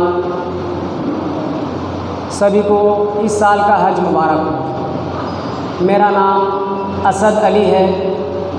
मैं नागपुर कस्टम से सेंट्रल एक्साइज जीएसटी में जीएसटी ऑफिस में मौजूद हूँ। मैं भी इस साल आप साथियों के साथ में हज करने जा रहा हूँ, लेकिन अब यहाँ मौजूद था मैं और हमारे हज कमेटी की तरफ से दावत दी कि भाई कुछ कस्टम्स के बारे में बोल दें। तो कस्टम्स डिपार्टमेंट जो है उसमें बैगेज रूल्स होते हैं। उन बैगेज रूल्स में आप जब यहाँ से हम लोग हज के लिए रवाना होंगे तो जो बैगेज लगेज में जाएंगे उसमें आप सारी लोहे की चीज़ें लेके जा सकते हैं। दाढ़ी बनाने का सामान, कैंची, कटर, ऐसी चीज़ें लेके जा सकते हैं। हैंड बैग में कतन नहीं ले जा सकते। हैंड बैग में ये सब चीज़ें अलाउ नहीं हैं। उसके अलावा ऑयल्स आप ना हैंड बैग में ले जा सकते हैं ना लगेज में ले जा सकते हैं। इसके अलावा पैसा आप कितना लेके जा सकते हैं, कस्टम रूल में 25,000 रुपया आप लेके जा सकते हैं, उससे ज़्यादा नहीं ले जा सकते। वापसी में आप डॉलर ला सकते हैं, यहाँ से 10,000 डॉलर ले जा सकते हैं, रुपये में नहीं ले जा सकते। रुपया ले जाना है तो 25,000, लेकिन अगर डॉलर ले जाना है तो 10,000 ले जा सकते हैं। ये डिक्लेयर करना पड़ेगा। वापसी में अगर आप डॉलर लाते हैं कहीं से तो डिक्लेयर करना पड़ेगा। तवज्जो दिलाना ये है कि हम लोग वहाँ हज करने जा रहे हैं तो वहाँ हम लोग सोचते हैं कि कुछ सोना ले लें। हम लोग जा रहे हैं एज ए टूरिस्ट, हम टूर पर जा रहे हैं, हज करने जा रहे हैं। हमारा टाइम पीरियड कम है, वहाँ रहने का टाइम पीरियड कम होने की वजह से हमको सोना, मोबाइल, महंगे इलेक्ट्रॉनिक सामान लाने का कोई भी परमिशन नहीं है। परमिशन है आप ड्यूटी दे देंगे, यहाँ लाकर ड्यूटी देंगे, ड्यूटी देने के बाद आप ला सकते हैं। तो सोना कितना ला सकते हैं? 1 ग्राम भी सोना नहीं ला सकते। तवज्जो दें कि सोना बिल्कुल नहीं ला सकते। अगर आप पकड़े गए आपके ऊपर ड्यूटी लगेगी।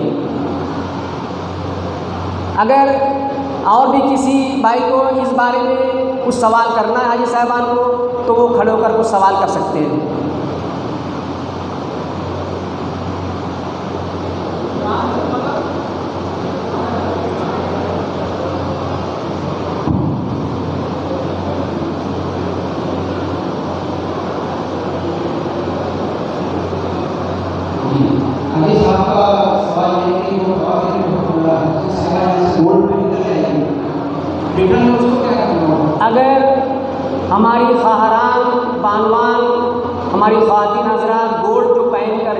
हैं जितना भी गोल्ड पहन के जाएं, एयरपोर्ट पर एयरपोर्ट अथॉरिटी यानी कस्टम डिपार्टमेंट में उसको डिक्लेयर करें कि हम इतना सोना पहनकर जा रहे हैं। जो डिक्लेयर करेगा उसके लिए कोई ममानियत नहीं है, वो डिक्लेयर करके सोना पहनकर जा सकते हैं।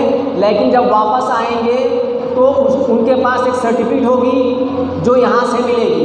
जब डिक्लेयर करेंगे तो एक सर्टिफिकेट मिलेगी, सर्टिफिकेट ले लें। जब वापसी आएंगे तो वो सर्टिफिकेट दिखाना होगा, उतना ही सोना आपको बताना पड़ेगा, तो आपको वापसी जाने की छूट मिल जाएगी। उससे ज़्यादा होगा अगर आपने वहाँ से खरीद के लाया, जो चीज़ आपके सर्टिफिकेट में लिखी होगी उतना ही आपको जाने को मिलेगा, छूट मिलेगी, बाकी पर ड्यूटी देना होगा। शुक्रिया। जो गोल्ड के हिसाब से सवाल किया है कि जो हवा की सवाल गोल्ड रहेंगे तो वापस के बारे में जो कानून है मेरे सामने बनाया है। लेकिन मैं चाहता हूँ कि हम हज के सफर नहीं आ रहे, न तो किसी बजट में जा रहे हैं, वो शादी पार्टी करने नहीं आ रहे हैं। वहाँ गोल्ड का क्या काम, आपको वहाँ इसका क्या काम, वहाँ अगर गोल्ड करने जा रहे हो तो वहाँ ये समझ चलिए कि सम्मान पर जाकर होगा, लेकिन वहाँ पर भी हर नियत से हर किस्म के लोग आते हैं। दौरान आप भी मैंने अपने नजर के सामने भी पॉकेटिंग होते देखिए, इसलिए आप अपने लग रहे हैं वहाँ कि वहाँ से कुछ नहीं होगा, वहाँ पर भी पॉकेटिंग हो सकती है। मैं अपना नजर दिए दूर से गया हुआ तो पूरा ऑपरेट करता हूँ, बाहर निकल से उनमें से उनका दावा पकड़ के सामने चार में नहीं करनी चाहिए। कैसे मामला हो गया मेरे बाबा की इससे गुजारिश है कि आप हस्ती सफर पर जा रहे हो, लेकिन इसी बजट में कोई पार्टी नहीं जा रहा है, वहाँ गोल्ड कोई काम नहीं है। हाँ, चूड़ियाँ वाले का रास्ते है तो हमारे कोई भजन साहब चूड़ियाँ वाले पहनने जा रहे हैं, वो कांच की चूड़ियाँ पहनने जा रहे हैं, मेटल की चूड़ियाँ पहने, इसलिए कि तवाफ के दौरान बहुत ज़्यादा रश होता है, एक लोग कैसे पूरे दब जाते हैं। अगर आपके बाकी के हाथों में कांच की चूड़ियाँ हैं तो कांच की चूड़ियाँ टूट सकती है, और क्योंकि हम बदना पे डंडे पे हम तवाफ करते हैं तो कांच की चूड़ियाँ पर नीचे गिर जाएगी, उसके दौरान तवाफ किसी पैर में छूट जाए और इंजरी हो जाए। इसलिए हजरत साहब से गुजारिश है कि कांच की चूड़ियों का इस्तेमाल न करें, और न ही हजरत साहब कोई महंगी चीज या कोई गोल्ड के ऑर्नामेंट्स नहीं है। Any question please.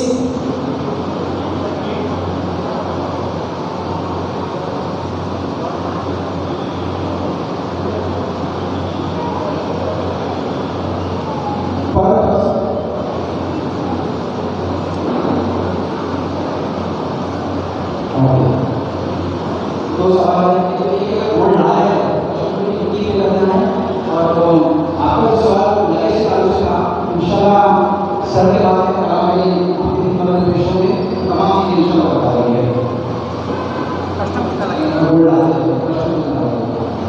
अगर आप 50,000 का गोल्ड ला रहे हैं तो 40% ड्यूटी लगेगी। जैसे आपने पहले उम्रा का एहराम बांधा था, अब हज का एहराम बांधेंगे, नियत का खाली फ़र्क होगा। पहले नियत उम्रा की थी, अब हज की होगी। लेकिन चूँकि एक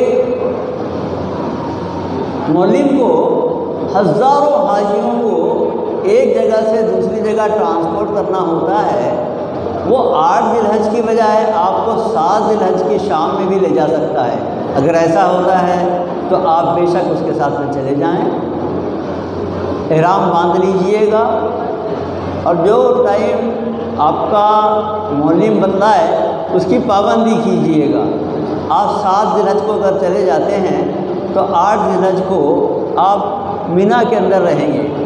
मिना के अंदर आप जाने के बाद में वहाँ का जोग्राफिया मालूम कर लीजिए, आपका खैमा नंबर, आपके खैमे के मशरिक़ में, मगरिब में, शुमाल में, जुनूब में क्या क्या चीज़ें हैं, इनको आप देख लीजिएगा। इसलिए कि जब आप 10 ज़िलहज को वापस मिना आएंगे तो अपना खैमा तलाश करने में आपको दिक्कत नहीं होगी। अब 8 ज़िलहज को मिना में हमको कोई ख़ास काम नहीं है, लेकिन इसका ये मतलब नहीं कि हम वहाँ गपशप करते रहें, बल्कि हम हज के अरकान और मनासिक को अच्छी तरीके से सीखते रहें। कैंप में पहुंचने के बाद में अपने में से एक आदमी, अगर कोई आलिम है या हाफिज़ है, उसको बना दीजिए इमाम। एक साहब अज़ान की खिदमत अंजाम दें और नमाज़ें पाबंदी के साथ में, जमात के साथ में अदा करें। फिर दोबारा ऐसा हो सकता है कि आपका मौलिम आपको कहे कि आज 8 ज़िलहज्जा है, हम आपको अराफात के मैदान में ले जाते हैं। तो हालांकि है तो सही ये कि 9 ज़िलहज को फजर की नमाज़ पढ़ करके आपने अराफात जाना चाहिए, लेकिन फिर वही मसला है कि हज़ारों और लाखों लोगों को उनको ले जाना है। तो अगर आप 8 ज़िलहज को मौलिम की बस के अंदर अराफात पहुंच जाते हैं तो आपको सहूलत ये होगी कि अपना खैमा अराफात के अंदर में आपको सहूलत से मिलेगा, और जो असल हज है यानी 9 ज़िलहज्जा, आप वहाँ पर इबादत और वकूफ़ अराफात आसानी से कर सकेंगे। तो देखिए, हज में 3 फ़र्ज़ हैं। पहला हज का एहराम, दूसरा अराफात का वकूफ़, तीसरा तवाफ़ ज़ियारत। इसी तरीके से 6 वाजिबात हैं: वकूफ़ मुज़दलिफ़ा, रमी, कुर्बानी, हलक़, सई करना और तवाफ़ विदा। ये 6 वाजिबात हैं। तो आप अराफात के मैदान में जाएंगे, वहाँ पर आप वकूफ़ करेंगे 9 ज़िलहज को। उसके बाद में आपको मुज़दलिफ़ा जाना है। जब सूरज गुरूब हो जाए आप मुज़दलिफ़ा जाइए, ये पहला वाजिब होगा हज का। उसके बाद में आप 10 ज़िलहज को बड़े शैतान को रमी करेंगे। उसके बाद आपकी कुर्बानी हो जाएगी। उसके बाद फिर आप सर मुड़ा लेंगे मर्द हजरात, औरतें अपने चोटी के 1 कोरे के बराबर के बाल काट लेंगी। फिर आपका इनाम उतर जाएगा, आप सिविल ड्रेस सिले हुए कपड़े पहन लेंगे, गुस्ल कीजिए। उसके बाद में आप जाइए मक्कातुल मुकर्रमा और तवाफ़ ज़ियारत कीजिए। तवाफ़ ज़ियारत के बाद में, तवाफ़ ज़ियारत के अंदर आपके जिस्म के ऊपर में सिविल ड्रेस होगा, सिले हुए कपड़े होंगे, इस्तेबा तो नहीं होगा, लेकिन रमल ज़रूर होगा मर्दों के लिए पहले 3 चक्करों के अंदर में। उसके बाद में आप सई करेंगे और फिर आपकी कुर्बानी हो गई, हलक़ हो गया। उसके बाद में आपने सई भी कर ली। अब आपका हेडक्वार्टर जो है वो मिना रहेगा, अब मिना वापस आ जाएंगे। फिर आप 11 ज़िलहज को फिर रमी करेंगे, और अगर तवाफ़ ज़ियारत कल नहीं किया था तो 11 ज़िलहज को कर लीजिएगा, और फिर 12 ज़िलहज को ज़ियारत, तवाफ़ ज़ियारत का वक्त गुरूब आफ्ताब के साथ में ख़त्म हो जाएगा। इसलिए आप 12 ज़िलहज को तवाफ़ ज़ियारत गुरूब आफ्ताब से पहले पहले कर लीजिएगा। उसके बाद आपको अब वकूफ़ कहते हैं, तवाफ़ विदा करना है।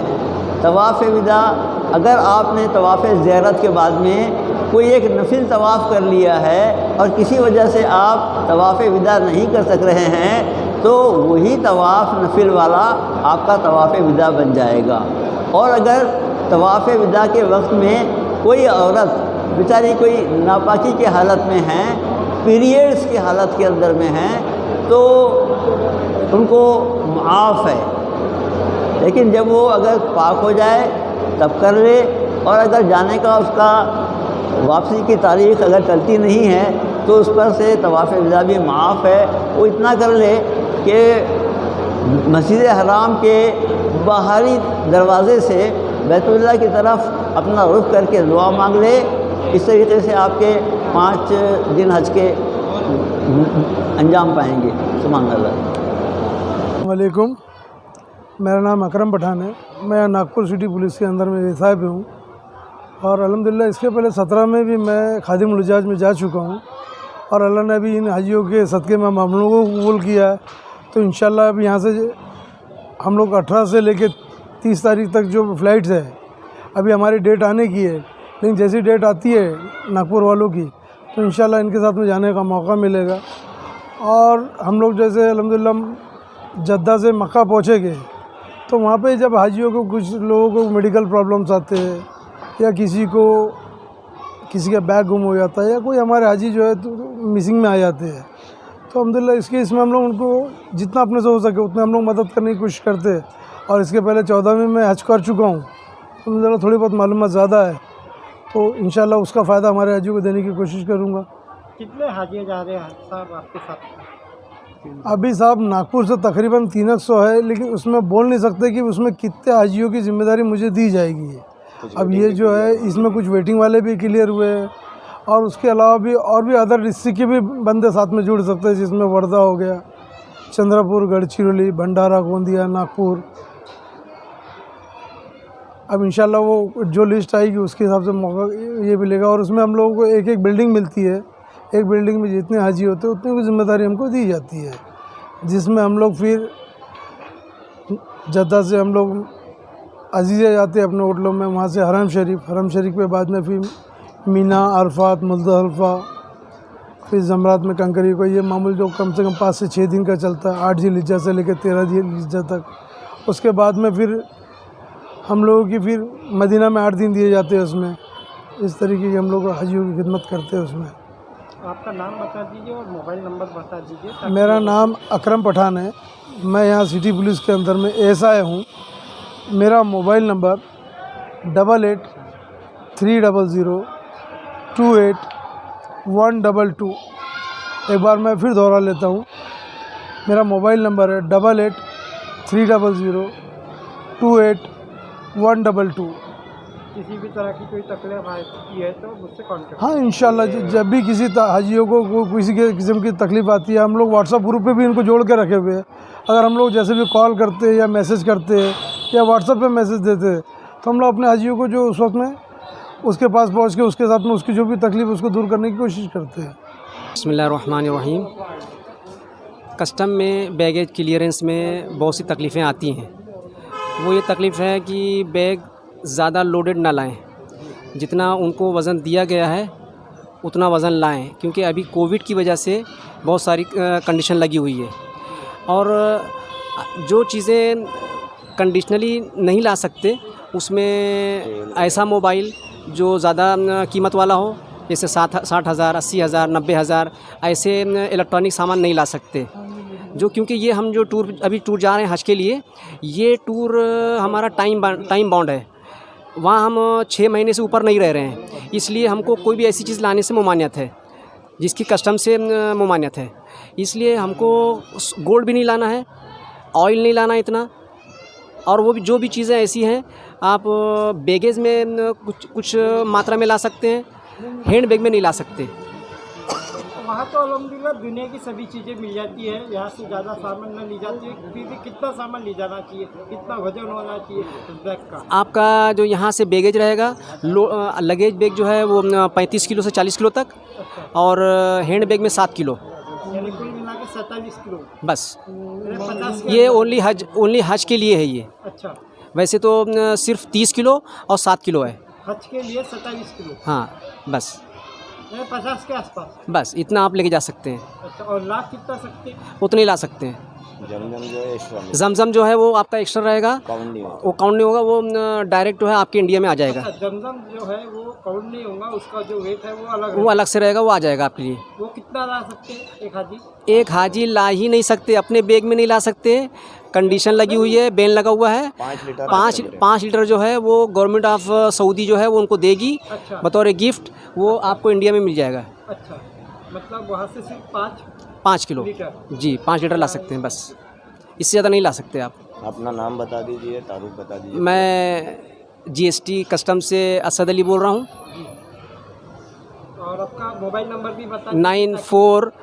949421806505, ये मेरा कॉन्टेक्ट नंबर है। जो मोबाइल नंबर व्हाट्सअप भी है, किसी की भी तकलीफ़ हो तो इससे आप बिल्कुल कांटेक्ट कर सकते हैं। इंशाल्लाह मैं मुंबई पे भी रहूँगा और सऊदी में भी अवेलेबल रहूँगा इंशाल्लाह।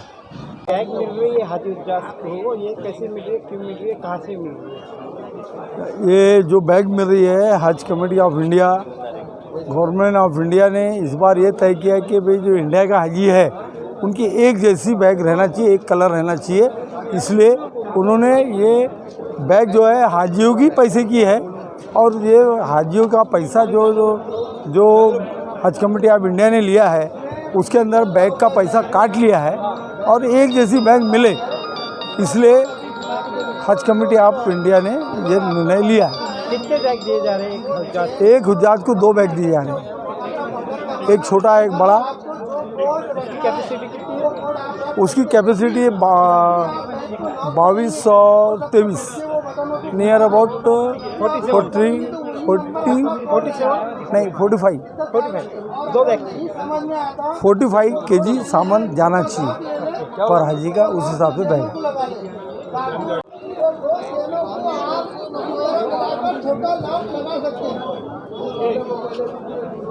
हुज्जाज इकराम को बैग दिए जा रहे हैं, वो बैग पर एक स्टिकर बनाकर उसको पेस्ट करना है। स्टिकर में हाजी अपना सबसे पहले कवर नंबर, पासपोर्ट नंबर लिखे, उसके बाद अपना नाम बोल्ड अक्षर में लिखे, उसके बाद मकतब number, branch number, building number और रूम नंबर लिखे। हाजी सऊदी मोबाइल नंबर लिखे नीचे और उसके बाद में जो नंबर आपके बेटे का यहाँ इंडिया में चालू रहेगा वो बैग के ऊपर दर्ज कराना है।